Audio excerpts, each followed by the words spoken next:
Hello. It's your girl Erica, and welcome to my YouTube channel. Happy Monday. I hope you're having a wonderful day.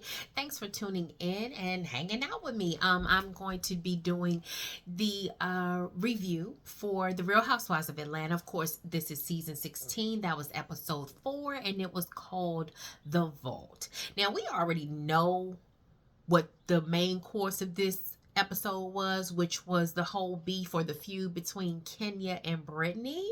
So, we're going to try to talk about what else happened in the episode that led up to that, but I know that's where you guys want to get. So, I won't try to hold you long. I'll try to get just where you want me to be. So, let's get into it. The episode, was pretty good. It started out, I think, with Brittany and Angela. They were actually at the park, and they were just having a little conversation, and they were kind of giving us a little, background as to who they are, because they hadn't really had any connection or conversation. So Brittany was telling Angela that, she's kind of like, she doesn't have a lot of female friends. She's kind of like a loner in that sense.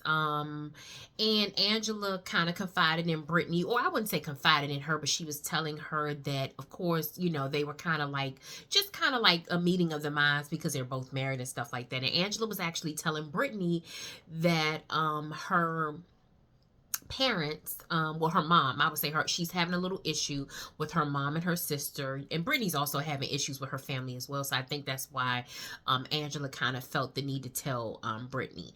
But Angela told Brittany that her mom, I guess from all the fallout of what happened between her and Charles Oakley. And now let me just go back a little bit. Now we know last week Angela told us that her and Charles Oakley had split up for a while because, of his anger issues and something that happened at Madison Square Garden. Well, we now know, all, social media has done their due diligence, and now we know that the reason why the Angela and Charles Oakley really split up is because, there was infidelity in their marriage, and he actually had a child, and that is Charles Jr. So now we kind of know what's really going on. So Angela was saying that her sister and her mom have actually fallen out with, she's having issues with her sister about Charles Oakley, but that her mom and Charles were actually close at one point, and now they're no longer close, and that is because of everything that's taken place. And we know that that happens. That's human nature. When you tell, your family or your friends or someone close to you, what's going on, if someone has hurt you or mistreated you or disrespected you in any way, oftentimes, when you tell that person or you tell that group of people, they're not going to like the person that you're talking about. There, as a matter of fact, they're going to sort of turn away from that person. And even when you accept that person back or you're no longer angry, they're going to continue the rift. They're going to continue the feud. They're going to continue to be angry.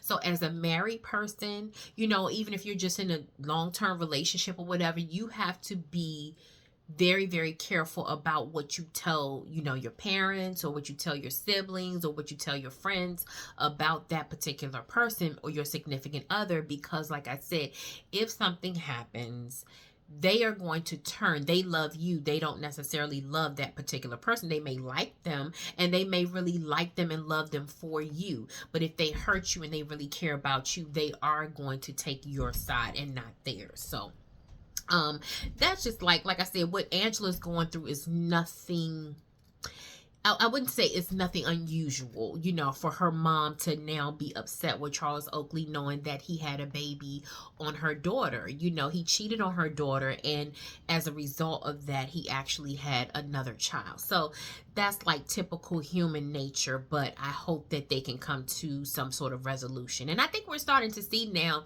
that Angela is actually, her and Charles actually have had a lot of issues in their marriage. I think she said they married in 2017, so they haven't been married that long. I know they filmed the show last year, so I think it's been like 7 years. So they've had quite a bit going on in their marriage, but we hope for the best, and we hope that her coming on this show, like I said, is not her way out of the marriage, because oftentimes when people have marital issues, they come onto the Real Housewives of Atlanta or onto these reality shows, and next thing we know, they are no longer together. So We just hope the best for them.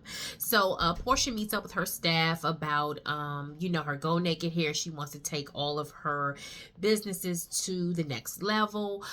We saw her friend Johnny. We've seen Johnny. I think Johnny was like in like season 9. Yeah, season 8 or 9. I think it was season 8 because Candy was pregnant when Johnny was there. But anyway, yeah, so we saw him. We also saw her cousin Londi. Londi was in her spinoff show, Portia's Family Matters. And we know that Londi has transitioned. She's no longer here. And so, rest in peace, Londi. But Portia was just talking to her staff about just where she wants to take her business and taking it to the next level and what it will take to get to the next level. It was kind of like a dry scene. I really wasn't that interested in it. I know Johnny did mention that Drew called him. Of course, I was like, messy Johnny, it's messy Johnny. But Johnny told Portia that Drew had called and she wanted to set up something. I think she was doing like a promo for her album release or for the music. And she wanted to sort of do like a shoot or something like that. And her and Dennis they wanted to set something up with Johnny. And of course, Johnny said he was a little confused because he wasn't aware that Dennis was actually involved in the music industry, as most people weren't.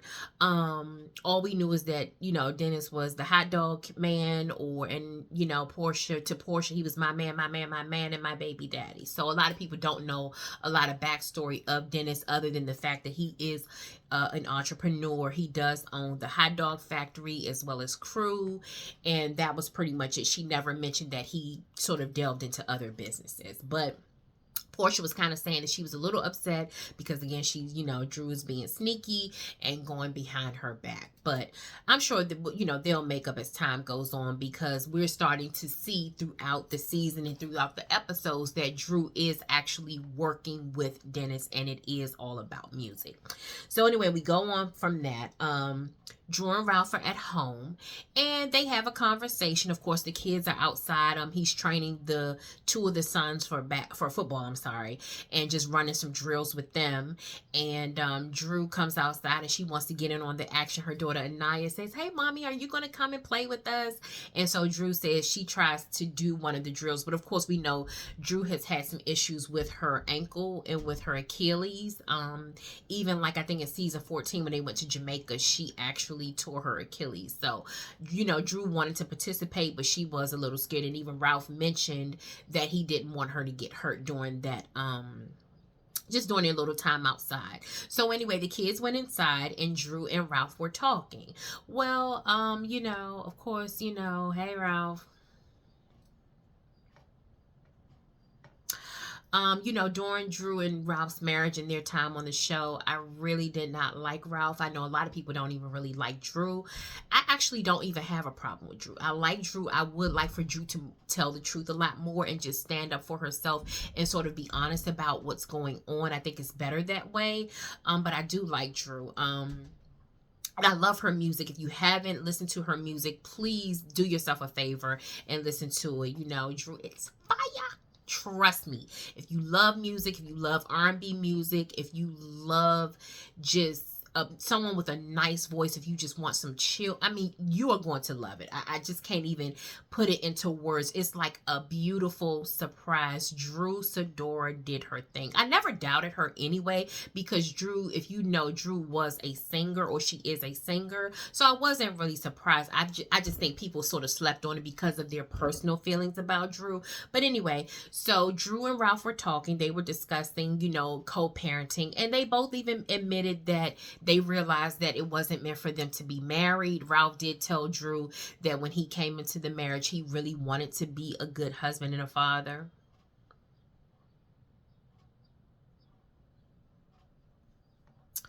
Okay, well, thanks for that, Ralph. Maybe you did. We don't know, but it just seems like you did everything to sabotage your marriage. I'm not necessarily saying that he is 100% at fault, but we know that Ralph was giving a whole lot. And Ralph was doing a whole lot of lying, you know, when they were filming, when Drew first came on this show, started in season 13. So we'll leave it there. But I'm glad that they had a truthful moment and they both said, we are not meant to be together. You know, we understand that we have to move on from one another, but we do want to be the best co-parents, whatever that is for our children. And I could respect that. I could take that. I don't know why Ralph got a confessional. I don't know why. We actually saw him in a solo confessional, but you know, at this point, I guess, you know, Ralph just comes along, you know, with the package when it comes to Drew. So we don't necessarily, I'm not going to say we'll take it, but we just have to deal with it. So we're moving on. But anyway, Kelly and Kenya sit down. And that was like a really, really nice conversation. I like Kelly. Kelly's bringing a whole lot to this season. Just with her personal story and just sort of getting involved in the action. I think sometimes some of the new girls sort of come in and they come in hot and they try to come in and attack a specific person or one or two people, or they don't really get a chance to know the other girls. And I think Kelly's doing a good job at really filming with everyone and getting to know everyone. I thought Kelly looked really cute with her little glasses, and I love the heels she had on, the different colors. That was really, really cute. And so now I see what the girls in Atlanta do. I'm not saying they do it all the time, but Kelly had her little Fashion Nova outfit on, and she probably had on some red bottoms. So I see that's what they do. They have the expensive shoes and the expensive bags, and they just wear a short or tight or cute little Fashion Nova outfit, and then that's what we get. But still in all, Kelly looked really cute. Like I said, her glasses were really cute, and the shoes were like on point. Chef's kiss with that. But anyway, they sat down, and Kenya came, and when she came in, she noticed that Kelly had security. So Kenya said, you know, you walk around with security. So Kelly said, yes, you know, you had a mark. I also had a mark. And Kelly went into her story about how her husband has been trying to take money from the business, and they're, you know, just when they separated and everything, it got very, it really almost got violent, and it was very, Kelly was scared for her life. And so now she tries to make sure that both she as well as her children are secure and they're, you know, safe. I apologize, the helicopter is like flying over the area. Nothing I can do about that. But anyway, yeah, so she was telling Kenya about that, and she was very open and honest about that, and I can appreciate that about Kelly with an eye, because like I said, Kelly has been giving us her backstory, and it's not like we're trying to figure things out, or it's not that things aren't adding up. Things seem to be exactly what Kelly says it is. So Kenya asked her about her business and how she got that going. And Kelly said really word of mouth. She said, you know, she owned the business with her husband. She said, I think they got married in like 2008. And then she opened up the business like about 3 or 4 years later. And so she said it really started by word of mouth, and then it just kept growing and growing. And I guess it grew through social media and all of those things. And Kenya had a real moment. You know, we never see Kenya more. No, I won't say that we don't see her vulnerable. We do see Kenya more vulnerable. In the past few seasons, Kenya had to be vulnerable about Mark and what she was going through with her husband or her ex-husband. But now we see that Kenya is scared about opening her hair spa. It is beautiful. Kenya did an excellent job with that. Kenya says she's actually $400,000. She didn't say in the whole, but she spent $400,000 on this business. And she's concerned because she has a little girl. She has Brooklyn, and she wants to make sure that Brooklyn is definitely taken care of. And Kenya had a moment of doubt, like, did I do the right thing at opening this hair spa? And Kelly was telling her, you know, hey, do you want to franchise it? And Kenya said, yes, you know, that's my goal. That's my ultimate goal, is to franchise this hair spa.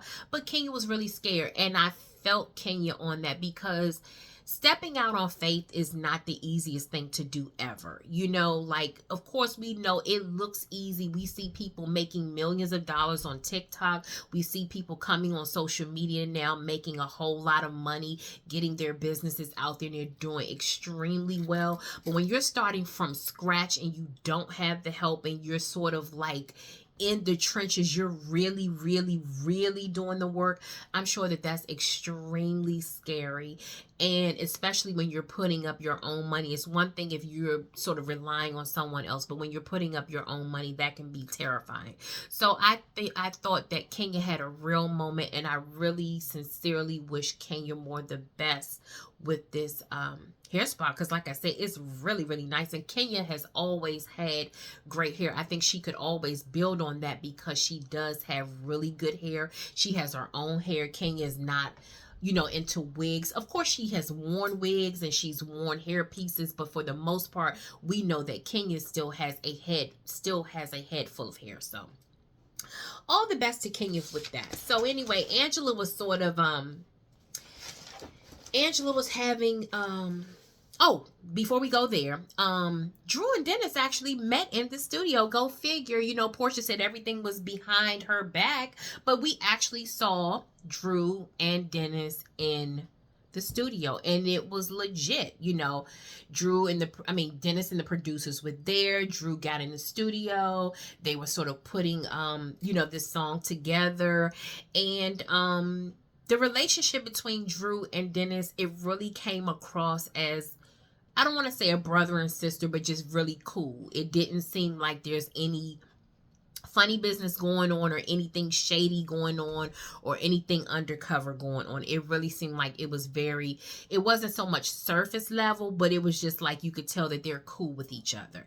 And so I think that Portia, like I said in my first review of this season, I think Portia went too far in going, you know, sort of judging Drew for that, because, you know, this is Drew. This is her baby. This is music. You know, Drew loves music. You know, Drew is an actress and a singer. She came onto the show as that. She didn't say, I want to start singing when she came onto the show. So I think that Portia should have given her a little more leeway about that. But again, we know that Drew also has a history of not necessarily telling us the truth. And so Drew should have really, really, that's why I said Drew needs to start speaking up for herself, because we can see that what she's doing is legit, you know. And I'm really happy for Drew as far as, like I said, the music project. It's really good, and I hope that it does extremely well, to the point where it even surprises her what it does. And if this is Dennis's new thing, you know, Dennis, hey, kudos to you too. You know, you seem to be a serial entrepreneur. You get into a lot of things, and you know, do your thing, bro. That's how I feel about it. Like, hey, if it works, if he has the money and he has the resources to help, you know, young artists, or to help, you know, artists that may not necessarily get deals on major labels, do your thing. Kudos to you, and congratulations to both of you on the success of that. So, Brittany has a meeting with her sister.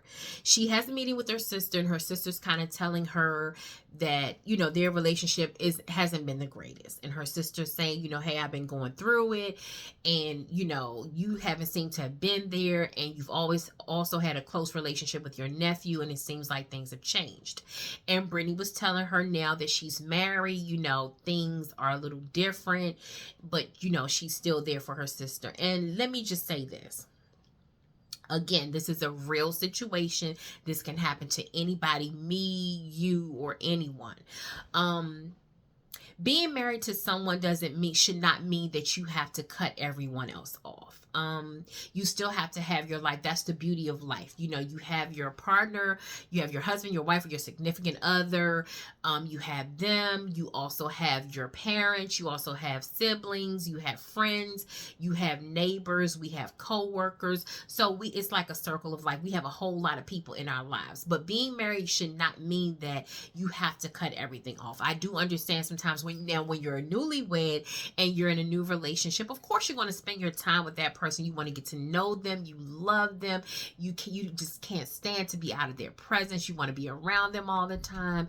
You're in that phase, that lovey-dovey phase where, you know, they are at that point the most important person to you, and that's fine, that's normal. But again, as time goes on and the newness of the relationship wears off, oftentimes, you know, you get back to normal life and you get back to doing the things that you used to do. When you have a healthy relationship or a healthy marriage, it should never be that I can only it can only be about us and no one else. And I think that Brittany, I'm not saying that Brittany is in an unhealthy relationship, but I think that Brittany's husband should understand that she does have other family that she had before him. It doesn't mean, we know what it says, that when you get married, the two become one, and you become one, and you run things by one another, you respect one another, you sort of make sure that you put that person as a priority, and you know, make them a part of your daily life, no problem. But at the same time, it shouldn't be a problem if Brittany does something for her sister, or calls her sister, or wants to have a conversation with her sister. Her sister even mentioned, I think her name is Cher mentioned that she can't even really have a conversation without Brittany's husband Michael being around. And I think that's a problem, because when you're, like I said, when you're in a healthy, functional, not dysfunctional, but a healthy, functional relationship, I think that you should allow your partner time to spend time with their friends, you know, to hang out sometimes, like I said, with their friends, or, you know, to go and visit their family, or to do for others. It's nothing wrong with that. And I feel like Brittany feels like she has to be a certain way. Brittany gives me that impression, like she just wants this life, this, I don't know what she wants. She wants like this, to live like this Hollywood lifestyle, and she feels like she has to be a certain way, although she's living in Atlanta, Georgia. Like, Atlanta, Georgia is still the South. Like, I've been to Atlanta. Like, I don't live in Atlanta. I've been there a couple of times, but it still feels like the South to me. Like, of course, you know, people love Atlanta and they say it's popping and all that, but again, it's still the South. So I'm trying to figure out, like, Brittany, what is it that you want? What kind of lifestyle is it that you want to live, that you feel like you have to, like, have my people call your people type thing? That's the vibe she's giving me. And I'm like, Brittany, like, that's your sister, that's your family. Like, I know your mom is living with you or staying with you, but it just seems like you feel like you have to cut people off or be away. And if your husband is asking you to do that or telling you to do that, there is something unhealthy about that. If they were hurting you, if they were mistreating you, if they have stolen from you or taken from you, I could see him being overprotective of you. But if they've never done that, and you set healthy boundaries, and there's nothing wrong with you talking to your sister. I think even when she was sitting there at dinner or at lunch, her husband Michael was calling her. He called her like 2 or 3 times, like back to back to back. And it was like, wow, like, I just think there's something going on with Brittany. I don't know. It'll probably come out later, but right now it just seems like a real unhealthy situation, because she doesn't seem like she can function without him, or vice versa. We don't know a whole lot about him, but it doesn't seem like she can function or make a move or make a decision without him. And sometimes being on these shows, in the moment, you know, what you have to do or what's going on has nothing to do with your spouse. So I guess we'll see more about that. But you know, hey, we also saw Shamea. We know that she's getting at the point of releasing a single and stuff like that. And again, Shamea is one that can sing. She is she's doing her thing with that, and I think that Shamea will do well with that as well. Drew and Shamea, to me, they are, I don't want to say they're similar, but they do have a similar style, and I don't want there to even be any competition between them. Like, of course, healthy competition is good, but I'm just saying, I don't want it to be like who's the best, because I feel like they're both doing their thing, and they're going to actually kind of do it, you know, their own way. So anyway, we also saw Angela was hosting an event, and I'm trying to rush on to that. Angela was hosting an event, and she invited the girls, and she wanted them to wear black. And Charles Oakley had already told Angela, hey, playing your own party. Well, she did. Shamea also said she wanted to extend the olive branch to Angela because their little beef or feud wasn't really that serious. So she wanted to actually just kind of, extend the olive branch. And when she got to the party, she actually gave her that. She gave her like a little tree branch or something like that, like an olive branch. And Angela gladly accepted because Angela felt the same way. She felt like, okay, Shamea's friends with Portia, I'm friends with Drew, and that shouldn't keep us at odds. Like, we may feel the way we feel, but at the end of the day, it's not that deep or serious. So at that point, they had Kenya comes, everyone starts showing up. So Kenya, here's what's her name, Brittany, angry about the fact that Kenya didn't really hug her. I was like, oh God, here we go. Like, what difference does it make? Like, you've had this brushing or this running with Kenya. This is like your third time, and now you're still like harping on the fact that she didn't, like, hi Brittany, great to see you. Like, no. So to me, that was kind of like weird.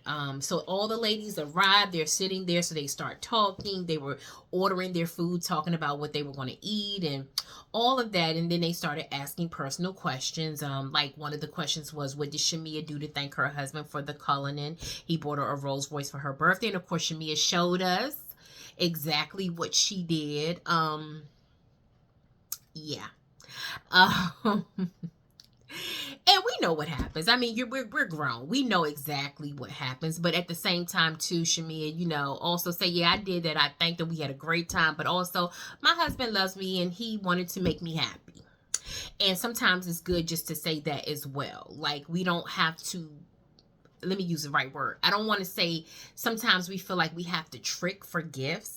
But the thing about it is, if your husband really loves you, he's going to do it for you anyway, even without you knowing. And of course, like I said, you can thank him. You can be appreciative. You can show your gratitude. But you don't want to make it seem like this is the only way that I can keep the gifts going. That's just me. That's my opinion. But anyway, so Angela said that she was an open book. They asked her, I think, had her and Charles ever had a threesome? And she said no. But of course, it kept going back to Brittany and Kenya, and they were starting to butt heads. And it just went on to what we saw in the car at the end of it.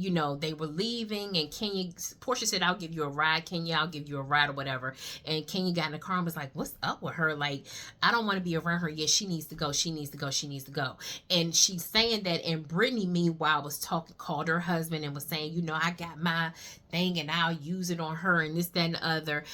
A lot was said in that conversation, but I think it sort of made you were taken aback because you felt like, okay, is it really necessary? Like, Brittany has been coming on strong with Kenya ever since the season started. And now we're seeing, like, now it's gotten to the point, Brittany, that you feel so strongly about Kenya because she didn't hug you, or because she's not responding to you in the right way, or because you two are sort of being shady to one another, that now you feel like you got to use something against her. Like, girl, this is not what the Real Housewives of Atlanta is about. And if that's what you think it's about, then like Kenya said, you need to go.